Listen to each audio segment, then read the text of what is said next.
ನಮಸ್ತೆ ಸ್ನೇಹಿತರೆ, ಇವತ್ತು ನಾನು ನಿಮ್ಮ ಜೊತೆಗೆ ತುಂಬಾ ರುಚಿಯಾಗಿರುವ ಎಗ್ ಶೇರ್ವಾ ರೆಸಿಪಿನ ಶೇರ್ ಮಾಡ್ಕೊಳ್ತಾ ಇದ್ದೀನಿ.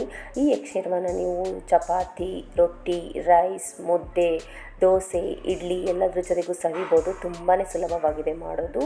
ವೆಲ್ಕಮ್ ಟು ಪ್ರೀತಿಯಿಂದ ಅಡುಗೆ ಮನೆ. ಎಗ್ ಶೇರ್ವಾ ಪ್ರಿಪೇರ್ ಮಾಡಲು ಮೊದಲಿಗೆ ಗ್ಯಾಸ್ ಮೇಲೆ ಒಂದು ಪ್ಯಾನ್ ಇಟ್ಕೊಂಡಿದ್ದೀನಿ. ಅದಕ್ಕೆ 1 ಟೇಬಲ್ ಸ್ಪೂನಷ್ಟು ಎಣ್ಣೆನ ಹಾಕ್ಕೊಂಡಿದ್ದೀನಿ.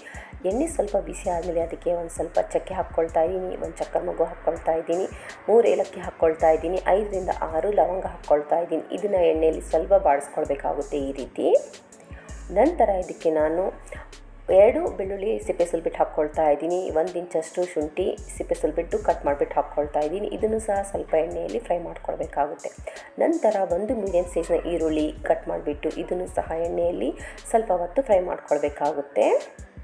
ನಂತರ 10ರಿಂದ 12 ಕರಿಬೇವು ಹಾಕ್ಕೊಳ್ತಾ ಇದ್ದೀನಿ. ಇದನ್ನು ಸಹ ಎಣ್ಣೆಯಲ್ಲಿ ಫ್ರೈ ಮಾಡ್ಕೊಳ್ಬೇಕಾಗುತ್ತೆ. ಇಲ್ಲಿ ಗ್ಯಾಸ್ ಫ್ಲೇಮ್ ಮೀಡಿಯಮ್ ಇಟ್ಕೊಂಡಿದ್ದೀನಿ. ನಂತರ 5ರಿಂದ 6 ಬ್ಯಾಡಿ ಮೆಣಸಿನ್ಕಾಯಿ, 1/2 ಚಮಚದಷ್ಟು ಧನಿಯಾ ಕಾಳು, 1 ಚಮಚದಷ್ಟು ಜೀರಿಗೆ, 1 ಚಮಚದಷ್ಟು ಮೆಣಸಿನ್ಕಾಳು ಹಾಕಿಬಿಟ್ಟು ಇದನ್ನು ಸಹ ಎಣ್ಣೆಯಲ್ಲಿ ಚೆನ್ನಾಗಿ ಫ್ರೈ ಮಾಡ್ಕೊಳ್ಬೇಕಾಗುತ್ತೆ. ತುಂಬಾ ರುಚಿಯಾಗಿರುತ್ತೆ. ಒಮ್ಮೆ ಟ್ರೈ ಮಾಡಿ ನೋಡಿ, ತುಂಬಾ ಇಷ್ಟಪಡ್ತೀರ. ನಂತರ ಇದಕ್ಕೆ ನಾನು 1 ಹಿಡಿಯಷ್ಟು ಪುದೀನ, ಒಂದು ಸ್ವಲ್ಪ ಕೊತ್ತಂಬರಿ ಸಹ ಹಾಕ್ಕೊಳ್ತಾ ಇದ್ದೀನಿ. ಹಾಕಿಬಿಟ್ಟು ಇದನ್ನು ಸಹ ಫ್ರೈ ಮಾಡ್ಕೊಳ್ಬೇಕಾಗುತ್ತೆ. ಎಲ್ಲ ಸಾಮಗ್ರಿಗಳನ್ನು ಒಂದೇ ಸರಿ ಹಾಕಿಬಿಟ್ಟು ಫ್ರೈ ಮಾಡ್ಕೊಳಕ್ಕೆ ಹೋಗಬೇಡಿ ಸ್ನೇಹಿತರೆ. ಎಲ್ಲನೂ ಬೇರೆ ಬೇರೆ ಹಾಕಿಬಿಟ್ಟೆ ಫ್ರೈ ಮಾಡ್ಕೊಳ್ಬೇಕಾಗುತ್ತೆ. ನಂತರ ಇಲ್ಲಿ ನಾನು 1/4 kg ಟೊಮಾಟೊ ಹಣ್ಣು ಕಟ್ ಮಾಡಿಬಿಟ್ಟು ಹಾಕ್ಕೊಳ್ತಾ ಇದ್ದೀನಿ. 10ರಿಂದ 12 ಗೋಡಂಬಿ ಹಾಕ್ಕೊಳ್ತಾ ಇದ್ದೀನಿ. ರುಚಿಗೆ ತಕ್ಕಷ್ಟು ಹಾಕಿಬಿಟ್ಟು ಚೆನ್ನಾಗಿ ಮಿಕ್ಸ್ ಮಾಡ್ಕೊಳ್ತಾ ಇದ್ದೀನಿ.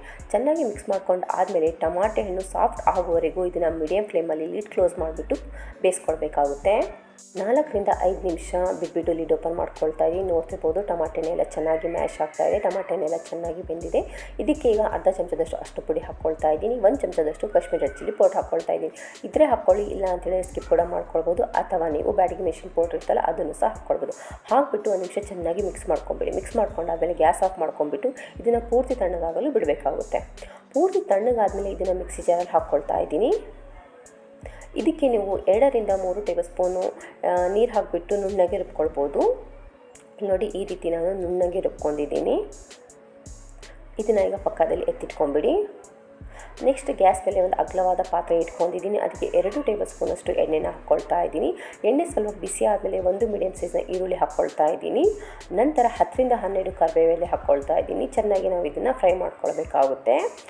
ಈರುಳ್ಳಿ ಎಣ್ಣೆಯಲ್ಲಿ ಚೆನ್ನಾಗಿ ಫ್ರೈ ಆದಮೇಲೆ ಇದಕ್ಕೆ ನಾವು ರುಬ್ಬಿರುವ ಮಸಾಲೆನ ಹಾಕ್ಕೊಳ್ಬೇಕಾಗುತ್ತೆ. ರುಬ್ಬಿರುವ ಮಸಾಲೆ ಹಾಕಿದ ಮೇಲೆ ಚೆನ್ನಾಗಿ ನಾವು ಮಿಕ್ಸ್ ಮಾಡ್ಕೊಳ್ಬೇಕಾಗುತ್ತೆ. ಇಲ್ಲಿ ನಾವು ಗೋಡಂಬಿ ಹಾಕಿರುವುದರಿಂದ ತಳ ಬೇಗ ಹತ್ಕೊಳ್ಳುತ್ತೆ. ಇದನ್ನು ನೀವು ಮೀಡಿಯಮ್ ಟು ಲೋ ಫ್ಲೇಮಲ್ಲಿ ಚೆನ್ನಾಗಿ ಮಸಾಲೆ ಹಾಕಿಬಿಟ್ಟು ಮಿಕ್ಸ್ ಮಾಡ್ಕೊಂಬಿಡಿ. ಸ್ನೇಹಿತರೆ, ನಿಮಗೆ ಈ ರೆಸಿಪಿ ಸ್ವಲ್ಪವಾದರೂ ಇಷ್ಟವಾದರೆ ಪ್ಲೀಸ್ ಲೈಕ್ ಮಾಡಿ, ಶೇರ್ ಮಾಡಿ ನಿಮ್ಮ ಫ್ಯಾಮಿಲಿ ಮೆಂಬರ್ ಜೊತೆಗೆ ಮತ್ತು ನಿಮ್ಮ ಫ್ರೆಂಡ್ ಜೊತೆಗೆ. ಚೆನ್ನಾಗಿ ಮಿಕ್ಸ್ ಮಾಡ್ಕೊಂಡಾದ್ಮೇಲೆ ಲೋ ಫ್ಲೇಮಲ್ಲಿ ಲಿಡ್ ಕ್ಲೋಸ್ ಮಾಡಿಬಿಟ್ಟು ಇದನ್ನು 1-2 ನಿಮಿಷ ನಾವು ಬಿಡಬೇಕಾಗುತ್ತೆ. ಈ ರೀತಿ ಎಣ್ಣೆ ಸಪ್ರೇಟ್ ಆಗುವವರೆಗೂ ನಾವು 1-2 ನಿಮಿಷ ಲಿಡ್ ಕ್ಲೋಸ್ ಮಾಡಿಬಿಟ್ಟು ಕುಕ್ ಮಾಡ್ಕೊಳ್ಬೇಕಾಗುತ್ತೆ. ನಂತರ ಲಿಡ್ ಓಪನ್ ಮಾಡಿಬಿಟ್ಟು ಚೆನ್ನಾಗಿ ಮಿಕ್ಸ್ ಮಾಡ್ಕೊಳ್ಬೇಕು.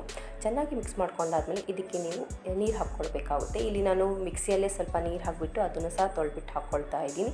ನೀರು ನಿಮಗೆ ಯಾವ ರೀತಿ ಕನ್ಸಿಸ್ಟಿ ಬೇಕೋ ಆ ರೀತಿ ಅಡ್ಜಸ್ಟ್ ಮಾಡ್ಕೊಬೇಡಿ. ಜಾಸ್ತಿ ಆದರೂ ಹಾಕ್ಕೊಳ್ಬೋದು, ಕಡಿಮೆ ಕೂಡ ಮಾಡ್ಕೊಳ್ಬೋದು. ನೀರು ಹಾಕಿದ್ಮೇಲೆ ಲಿಡ್ ಕ್ಲೋಸ್ ಮಾಡಿಬಿಟ್ಟು ಇದನ್ನು ಒಂದು ಕುದಿ ಬರೋವರೆಗೆ ಕುದಿಸ್ಕೊಳ್ಬೇಕಾಗುತ್ತೆ. ನೋಡ್ತಿರ್ಬೋದು, ಲಿಡ್ ಓಪನ್ ಮಾಡ್ಕೊಂಡಿದ್ದೀನಿ, ಚೆನ್ನಾಗಿ ಕುದೀತಾ ಇದೆ. ಇದಕ್ಕೆ ಈಗ ನಾನು 1 ಚಮಚದಷ್ಟು ಚಿಕನ್ ಮಸಾಲ ಪೌಡರ್ ಹಾಕ್ಕೊಳ್ತಾ ಇದ್ದೀನಿ. ಸ್ವಲ್ಪ ಕಸೂರಿ ಮೆಥಿನೂ ಸಹ ಹಾಕ್ಕೊಳ್ತಾ ಇದ್ದೀನಿ. ಹಾಕಿಬಿಟ್ಟು ಚೆನ್ನಾಗಿ ಮಿಕ್ಸ್ ಮಾಡ್ಕೊಂಬಿಡಿ. ಇದಕ್ಕೆ ಈಗ ನಾನು ಮೊಟ್ಟೆನ ಹಾಕ್ಕೊಳ್ತಾ ಇದ್ದೀನಿ. ಮೊಟ್ಟೆನ ನಾನು ಬೋಲಲ್ಲಿ ಒಡೆದ್ಬಿಟ್ಟು ಹಾಕ್ಕೊಳ್ತಾ ಇದ್ದೀನಿ. ಯಾಕೆಂದರೆ ಕೆಲವೊಂದು ಸರಿ ಮೊಟ್ಟೆ ಕೆಟ್ಟೋಗಿರುತ್ತಲ್ಲ, ಅದಕ್ಕೋಸ್ಕರ. ಇಲ್ಲಿ ನಾನು 6 ಮೊಟ್ಟೆನ ಹಾಕ್ಕೊಳ್ತಾ ಇದ್ದೀನಿ. ಶೇರ್ವಾದಲ್ಲಿ ನಿಮಗೆ ಎಷ್ಟು ಬೇಕೋ ಅಷ್ಟು ನೋಡಿಬಿಟ್ಟು ಹಾಕ್ಕೊಳ್ಳಿ. ಮೊಟ್ಟೆ ಹಾಕಿದ ಮೇಲೆ ಲಿಡ್ ಕ್ಲೋಸ್ ಮಾಡಿಬಿಟ್ಟು ಲೋ ಫ್ಲೇಮಲ್ಲಿ ಇದನ್ನು 5 ನಿಮಿಷ ನಾವು ಕುಕ್ ಮಾಡ್ಕೊಳ್ಬೇಕಾಗುತ್ತೆ. ಇಲ್ಲಿ ನಾನು 1-2 ಹಸಿಮೆಣಸಿನಕಾಯಿ ಸಣ್ಣದಾಗಿ ಕಟ್ ಮಾಡಿಬಿಟ್ಟು ಹಾಕ್ಕೊಳ್ತಾ ಇದ್ದೀನಿ. 5 ನಿಮಿಷ ಆದಮೇಲೆ ಲಿಡ್ ಓಪನ್ ಮಾಡ್ಕೊಳ್ತಾ ಇದ್ದೀನಿ. ನೋಡ್ತಿರ್ಬೋದು, ಎಣ್ಣೆ ಎಲ್ಲ ಮೇಲೆ ಬಂದಿದೆ, ಮೊಟ್ಟೆನೂ ಸಹ ಚೆನ್ನಾಗಿ ಬೆಂದಿದೆ. ಈ ರೀತಿ ನಿಧಾನವಾಗಿ ನಾವು ಚಮಚದ ಸಹಾಯದಿಂದ ಮಿಕ್ಸ್ ಮಾಡ್ಕೊಳ್ಬೇಕಾಗುತ್ತೆ. ನೋಡ್ತಿರ್ಬೋದು, ಮೊಟ್ಟೆನೂ ಚೆನ್ನಾಗಿ ಬೆಂದಿದೆ. ತುಂಬಾ ರುಚಿಯಾಗಿರುತ್ತೆ ಸ್ನೇಹಿತರೆ. ಒಮ್ಮೆ ಈ ರೀತಿ ಎಗ್ ಶೇರ್ವಾನ ಪ್ರಿಪೇರ್ ಮಾಡಿ ನೋಡಿ, ತುಂಬಾ ಇಷ್ಟಪಡ್ತೀರಾ ನೀವು. ಮಕ್ಕಳು ದೊಡ್ಡವರು ಎಲ್ಲರೂ ಇಷ್ಟಪಡ್ತಾರೆ. ಇದಕ್ಕೆ ಈಗ ಸಣ್ಣದಾಗಿ ಕತ್ತರಿಸುವ ಕೊತ್ತಂಬರಿ ಸೊಪ್ಪು ಹಾಕಿಬಿಟ್ಟು ಮಿಕ್ಸ್ ಮಾಡಿಬಿಟ್ಟು ಗ್ಯಾಸ್ ಆಫ್ ಮಾಡ್ಕೊಂಬಿಡಿ. ಇದೀಗ ರೆಡಿಯಾಗಿದೆ. ಇದನ್ನು ಈಗ ನಾವು ಸರ್ವ್ ಮಾಡ್ಕೊಳ್ಬೋದು.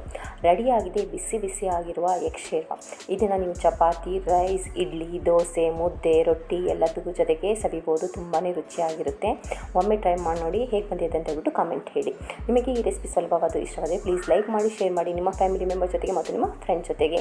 ಇನ್ನು ನೀವು ನನ್ನ ಚಾನಲನ್ನು ಸಬ್ಸ್ಕ್ರೈಬ್ ಮಾಡಿಲ್ಲ ಅಂದರೆ ಪ್ಲೀಸ್ ಸಬ್ಸ್ಕ್ರೈಬ್ ಮಾಡ್ಕೊಳ್ಳಿ. ಪಕ್ಕದ ಬೆಲ್ ಬಟನ್ ಕೂಡ ಕ್ಲಿಕ್ ಮಾಡಿ. ಮತ್ತೆ ಸಿಗೋಣ ಮತ್ತೊಂದು ಹೊಸ ವೀಡಿಯೋ ಜೊತೆಗೆ. Till then take care. Thank you for watching. ಪ್ರೀತಿಯಿಂದ ಅಡುಗೆ ಮನೆ.